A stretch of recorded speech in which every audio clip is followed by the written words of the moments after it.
আসিফ মাহমুদ সজীব ভুঁইয়া তাহলে কি ধরা খাচ্ছেন? তার ব্যাংক হিসাব ইতিমধ্যে চেয়েছে কর্তৃপক্ষ। তার ব্যাংক হিসাব তলব করা হয়েছে। এখন দেখা যাক আসিফ ভুঁইয়া কি করে। অন্যদিকে আসিফ ভুঁইয়া আবার রাতে স্ট্যাটাস দিয়েছে যে আজকে ৪ তারিখ তিনি তার ব্যাংক স্টেটমেন্ট সেটা পাবলিক করে দেবে। সবাইকে দেখিয়ে দেবে জনগণকে সে দুর্নীতি করছে কি করে নাই।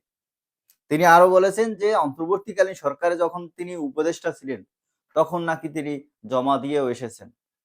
তার মানে আজকে আমরা দেখতে পারবো আসিফ মাহমুদ সজীব ভুঁইয়ার ব্যাংক হিসাবের লেনদেন।